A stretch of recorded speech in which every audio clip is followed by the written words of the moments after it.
नमस्ते, मैं हूँ astro Poonam Jaiswal, astrologer, graphologist and vastu consultant. मंगल भवन अमंगल हारी, द्रवहु सुध सथ अजिर बिहारी। मैं आपको मंगल का दोहा क्यों बता रही हूँ?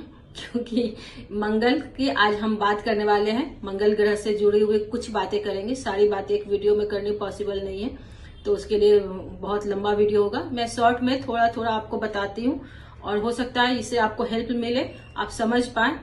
मंगल से जुड़ा हुआ एक बहुत ही बड़ा हमारे समाज में है मैरिज को लेकर मांगलिक दोष, उसके बारे में भी बात करेंगे। पहले बात करते हैं मंगल का। तो मंगल कौन है? मंगल अग्नि तत्व का प्लैनेट है ना, जो काफी ऊर्जाओं से भरा हुआ है। तो ऊर्जाओं का, अग्नि का हमारे शरीर में बैलेंस वे में होना बहुत जरूरी है, ताकि हम सही डिसीजन ले सके, लाइफ में अच्छे काम करें और सही तरीके से डिसीजन ले और आगे बढ़े। तो अगर मंगल की एनर्जी, जो मांगलिक व्यक्ति होते हैं उनमें मंगल की समझिए थोड़ी सी अधिक ऊर्जा होती है। जहाँ नॉन मांगलिक व्यक्ति में ज्यादातर मंगल की एनर्जी पॉजिटिव रिजल्ट ही देती है, लेकिन कुछ वे में मांगलिक व्यक्ति में ये एग्रेसिव होते हैं। ये लोग, मंगल किस चीज का कारक है? मंगल कारक है ऊर्जा का, रक्त का, साहस का और तर्क का, लॉजिक है। कहा जाता है कि लॉजिक जो होता है वो मंगल से ही आता है। मंगल व्यक्ति बहुत ही साहसी होते हैं, सक्रिय होते हैं, दृढ़ निश्चयी होते हैं और कभी कभी बहुत ज्यादा एग्रेसिव भी हो जाते हैं। एग्रेशन व्यक्ति में मांगलिक होने से ही आता है।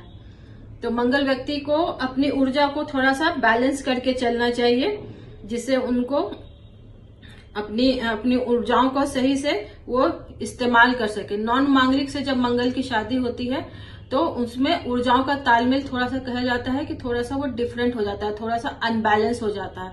मैरिज लाइफ थोड़ी अनबैलेंस हो जाती है। मांगलिक व्यक्ति में चूंकि ऊर्जाओं का ज्यादा स्रोत होता है, वो ज्यादा ऊर्जाओं से भरे होते हैं, तो मांगलिक व्यक्ति सेना में, आर्मी में, सर्जरी में, इंजीनियरिंग में, खेलकूद में बहुत अच्छा करते हैं, क्योंकि वो अपनी ऊर्जाओं का सकारात्मक रूप से उनका उपयोग कर लेते हैं उसमें। तो वहां पे मांगलिक व्यक्ति का बहुत अच्छा ही रोल होता है, वहां पे वो बहुत अच्छे से करते हैं। मांगलिक होना कोई श्राप नहीं है ना, ऐसा नहीं समझना चाहिए कि मांगलिक होना कोई श्राप है। हम मांगलिक हैं तो हमारी तो अब बहुत परेशानी आएगी, लाइफ में दिक्कत आएगी, ऐसा कुछ बात नहीं है। मांगलिक होना कोई श्राप नहीं है, एक ग्रह की एक विशेष स्थिति है। विशेष स्थिति है, जो व्यक्ति बहुत ज्यादा ऊर्जावान और दृढ़ निश्चयी है, जो बहुत ज्यादा ऊर्जावान है और उसको अपने इस सकारात्मक सोच को सही उपायों से इसको सही किया जा सकता है ना। बस उनको सही तरीके से अपनी ऊर्जाओं को बैलेंस करना है, सही रास्ते में लेके जाना है। कुंडली में जब मंगल की स्थिति अच्छी नहीं होती है तो मांगलिक व्यक्ति में भी वो कभी कभी गलत असर देती है ना, गलत भाव में कभी कभी बैठ जाती है। तो ये व्यवहार में अत्यधिक क्रोध ला देती है, इम्पल्सिव ला देते हैं। वो मांगलिक व्यक्ति जल्दबाज हो जाते हैं और जल्दबाज में गलत डिसीजन लेते हैं। तो कुंडली में ग्रहों से, किस ग्रहों से मंगल का कनेक्शन हो रहा है ये भी देखना पड़ता है। तो वो इससे इम्पल्सिव होके गलत डिसीजन ले सकते हैं, जो उनको रिश्ते में समस्या पैदा कर सकते हैं। नॉट ओनली वाइफ के साथ या नॉट ओनली उनके जीवन साथी के ही साथ ऐसा होता है, ये रिश्ते में समस्या उनके हर किसी के साथ हो सकती है। हर किसी के साथ, समाज में, फ्रेंड में, फैमिली में, किसी के भी साथ उनको रिश्ते में प्रॉब्लम आएगी, क्योंकि वो बहुत ही ज्यादा अग्रेसिव होते हैं।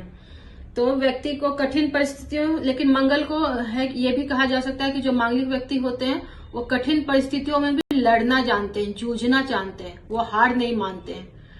तो वो एक बहुत ही स्ट्रांग पर्सन भी होते हैं मांगलिक व्यक्ति, जो जुझारू किस्म के होते हैं, लाइफ में आगे बढ़ते हैं। मांगलिक कोई दोष नहीं है। अगर किसी के कुंडली में मंगल दोष है तो वो मांगलिक दोष से डरे नहीं, किसी अच्छे ज्योतिषी से सलाह लें और अपनी ऊर्जाओं को किस तरह से बैलेंस करना है ये सीखें। अब जानते हैं मांगलिक दोष के बारे में। मंगल की एनर्जी के बारे में मैंने इतना बताया, हो सकता है आपको इसमें कुछ बातें रह भी गई हो, लेकिन मोटा मोटी आपको एक आइडिया दे दिया। अब मांगलिक व्यक्ति कब होता है? जब कुंडली के प्रथम भाव में, चतुर्थ भाव में, सप्तम में, अष्टम में और 12th में जब मंगल होता है किसी की कुंडली में, तो कहा जाता है वो व्यक्ति मांगलिक है। और कहा जाता है कि अगर मांगलिक की शादी मांगलिक से किया जाए तो वो एक अच्छी शादी होती है, दोनों में बैलेंस बन जाता है, ऊर्जाओं का स्तर सामान्य रहता है, कंपेबिलिटी आ जाती है।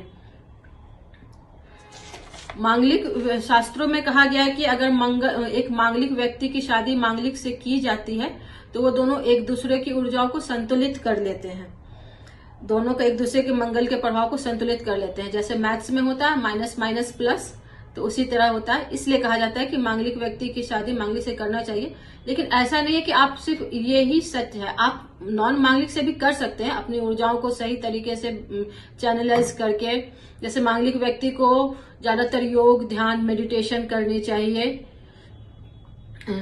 लाल रंग का कम से कम उपयोग करनी चाहिए, हनुमान जी की पूजा करनी चाहिए। ये सब एक मांगलिक व्यक्ति के लिए अच्छा होता है।